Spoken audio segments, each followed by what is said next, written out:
ನಮಸ್ತೆ ಸ್ನೇಹಿತರೆ, ನಾನು ನಿಮ್ಮ ರೇಖಾ.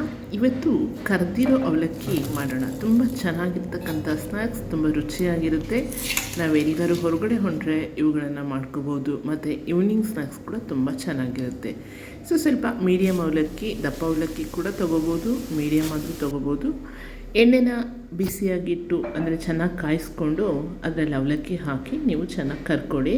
ನೋಡಿ, ಈ ಥರ ನಿಮಗೆ ಚೆನ್ನಾಗಿ ಬಿಳಿಯಾಗಿ ನೀಟಾಗಿ ಬಂದುಬಿಡುತ್ತೆ. ನೀವು ಯಾವ ಥರನಾದರೂ ಕರ್ಕೋಬೋದು. ಒಂದು ಪಾತ್ರೆಯಲ್ಲಿ ಈ ಥರ ಹಾಕ್ಬಿಟ್ಟು ಅದರಲ್ಲಿ ಅವಲಕ್ಕಿನ ಹಾಕಿ ಹೀಗೂ ಕರಿಬೋದು, ಅಥವಾ ನಾನು ಮೊದಲು ತೋರಿಸಿದ್ನಲ್ಲ ಹಾಗೂ ಕರಿಬೋದು. ಇಲ್ಲಾಂದರೆ ಅವಲಕ್ಕಿ ಎಲ್ಲ ಎಣ್ಣೆಯಲ್ಲಿ ಸ್ಪ್ರೆಡ್ ಆಗೋಲ್ಲ. ಇದು ಬೆಸ್ಟ್ ಐಡಿಯಾ. ಹೀಗೆ ಎಲ್ಲ ಎಣ್ಣೆಯಲ್ಲಿ ಅವಲಕ್ಕಿನ ನಿಮಗೆ ಎಷ್ಟು ಬೇಕೋ ಅಷ್ಟನ್ನು ಚೆನ್ನಾಗಿ ಕರೆದು ಒಂದು ಪಾತ್ರೆಗೆ ಹಾಕಿಟ್ಕೊಳ್ಳಿ. ನಂತರ ಅದಕ್ಕೆ ಶೇಂಗಾ ಹಾಕ್ಕೊಳ್ಳಿ. ಶೇಂಗಾ ಕೂಡ ಚೆನ್ನಾಗಿ ಕರೀಲಿ, ಅದು ಕೆಂಪಗಾಗಿ ಕರಿಬೇಕು. ಆ ರೀತಿ ಕರೆದು ಅದನ್ನು ಕೂಡ ನೀವು ಅದೇ ಅವಲಕ್ಕಿ ಹಾಕಿರ್ತೀವಲ್ಲ ಅದಕ್ಕೆ ಹಾಕ್ಕೊಂಡು ಹೋಗಿ. ಬೆಳ್ಳುಳ್ಳಿ ಕೂಡ ಹಾಕ್ಕೋಬೋದು, ಅದು ಆಪ್ಷನ್ನು. ಕೆಲವ್ರಿಗೆ ಇಷ್ಟ ಆಗುತ್ತೆ, ಕೆಲವ್ರಿಗೆ ಇಷ್ಟ ಆಗೋದಿಲ್ಲ. ಹಾಗಾಗಿ ನಾನು ಬೆಳ್ಳುಳ್ಳಿನ ಇಲ್ಲಿ ಹಾಕಿಲ್ಲ. ಜೊತೆಗೆ ಪುಟಾಣಿ ಕೂಡ ಅದೇ ಥರ ಚೆನ್ನಾಗಿ ಫ್ರೈ ಮಾಡಿಕೊಂಡು ಅದೇ ಎಣ್ಣೆಯಲ್ಲಿ ನೀವು ಫ್ರೈ ಮಾಡ್ಕೋಬೋದು.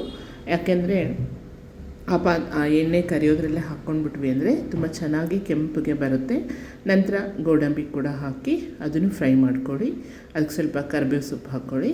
ಹೀಗೆ ಇವುಗಳನ್ನೆಲ್ಲ ಹಾಕ್ಕೊಂಡು ಕರೆದು ಒಂದು ಪಾತ್ರೆಗೆ ತೆಗೆದುಕೊಂಡು ನಂತರ ಅದಕ್ಕೆ ನಾವು ರುಚಿಗೆ ಬೇಕಾದಷ್ಟು ಉಪ್ಪು ಮತ್ತು 1-2 ಸ್ಪೂನ್ ಖಾರದ ಪುಡಿ, ಹಾಗೆ 1 ಸ್ಪೂನ್ ಅರಿಶಿಣ ಪುಡಿ, ಒಂದು ಅರ್ಧ ಸ್ಪೂನ್ ಸಕ್ಕರೆ, ನೋಡಿ ಇದೆಲ್ಲ ಹಾಕಿ ಚೆನ್ನಾಗಿ ಮಿಕ್ಸ್ ಮಾಡಿ.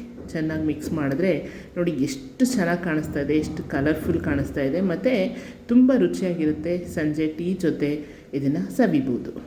ನಮಸ್ತೆ ಸ್ನೇಹಿತರೆ.